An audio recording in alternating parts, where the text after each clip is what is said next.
नमस्कार, मैं आपका IMS टुडे पर स्वागत करती हूँ। आज हमारे साथ मौजूद है एक बहुत ही महत्वपूर्ण और पत्रकारिता के क्षेत्र से जाने माने शख्सियत मिस्टर अनंत विजय सर। सर एसोसिएट एडिटर है दैनिक जागरण में और इसी के साथ साथ उन्हें 25 साल से भी ज़्यादा का एक्सपीरियंस है पत्रकारिता के क्षेत्र में। सर हम आपका स्वागत करते हैं। बहुत धन्यवाद आपका, बहुत धन्यवाद। सर आप हिंदी पत्रकारिता को कला, सिनेमा और संस्कृति के क्षेत्र में कैसे बदलते हुए देख रहे हैं? देखिए, हिंदी सिनेमा में बहुत बदलाव आए हैं। अगर आप दादा साहब फाल्के के ज़माने से देखें, 100 वर्षों से अधिक की हिंदी फिल्मों की यात्रा है।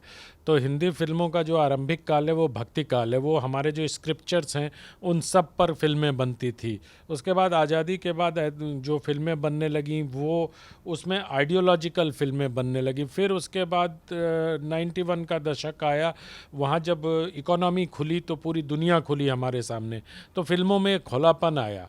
जो फिल्में सिर्फ हीरो हीरोइन पेड़ के इर्द गिर्द नाचते थे, उनके कपड़े कम होते चले गए। जो आप संस्कृति की बात कर रही हैं, एक खुलापन आया। वो खुलापन अच्छा भी था, बुरा भी था। उसने देश के मतलब, क्योंकि हमारे देश में होता क्या है, सिनेमा का अनुकरण लोग करते हैं, सिनेमा के कलाकारों का। लेकिन कई मायने में जैसे टेक्नोलॉजी बहुत उन्नत हुई, फिल्मों की VFX, GFX, इन सब चीज़ों में बहुत आगे चला गया हमारा सिनेमा। लेकिन जहाँ तक कथा कथन की बात है, अगर आप देखें तो 2008-9 के बाद से हिंदी फिल्मों में हमारे आसपास की दुनिया दिखाई देने लगी। जोर लगा के ऐसा या इस तरह की फिल्में आई जो हमें लगता है कि जैसे नेक्स्ट डोर स्टोरी थी, जो गांव देहात की कहानी थी। लोग कहते हैं ना कि भारत कथावाचकों का देश है, तो जो कथा थी हमारी वो भारतीय फिल्मों में प्रधान हुई है। तो स्क्रिप्चर्स से शुरू होकर और कथा तक की ये जर्नी भारतीय फिल्म की बड़ी लंबी जर्नी है, जिसका बहुत गहरा प्रभाव हमारे समाज पर पड़ा है। सर आपकी कश्मीर पर आने वाली पुस्तक के बारे में हमें कुछ बताइए। देखिए, ये बड़ा कठिन सवाल पूछ लिया आपने। उस किताब के बारे में मैं पिछले 3 साल से बहुत प्रयास कर रहा हूँ। बहुत सारी चीज़ें हो भी गई हैं, लेकिन वो किताब मैंने जो उद्देश्य लिया है वो कि अनुच्छेद 370 हटा कैसे, उसकी इनसाइड स्टोरी ढूंढ रहा हूँ। सर सर्वश्रेष्ठ लेखन के लिए मिले हुए स्वर्ण कमल पुरस्कार का आपके जीवन में क्या महत्व रहा है, और इसी के साथ साथ इतने लंबे और सफल करियर में आपको हर रोज़ एक नए विषय पर लिखने की प्रेरणा कहाँ से मिलती है?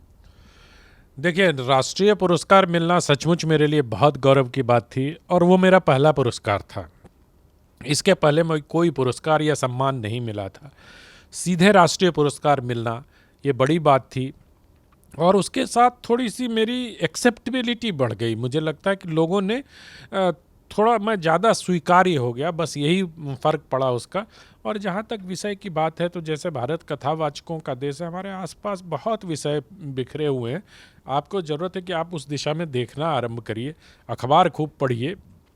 जब मुझे अखबारों से ही विषय मिलते हैं या अपने समाज से विषय मिलते हैं, और मैं कहीं कोई अतिरिक्त प्रयास नहीं करता हूँ।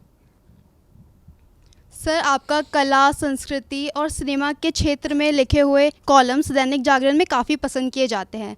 आपके मुताबिक ऑडियंस को इनमें से सबसे ज़्यादा क्या प्रिय है? फैक्ट्स। क्योंकि मैं ये बोस्ट कर सकता हूँ कि 14 साल से जो मैं स्तंभ दैनिक जागरण में लिख रहा हूँ, आज तक प्रति सप्ताह लिखता हूँ, हर रविवार को प्रकाशित होता है। आज तक मेरे किसी लेख के किसी तथ्य पर उंगली नहीं उठी। ये मेरे लिए बहुत बड़ी बात है। और लोग इसलिए क्योंकि देखिए, सबसे बड़ी चीज़ क्या होती है? क्रेडिबिलिटी। पत्रकारिता की सबसे बड़ी चीज़ है साख।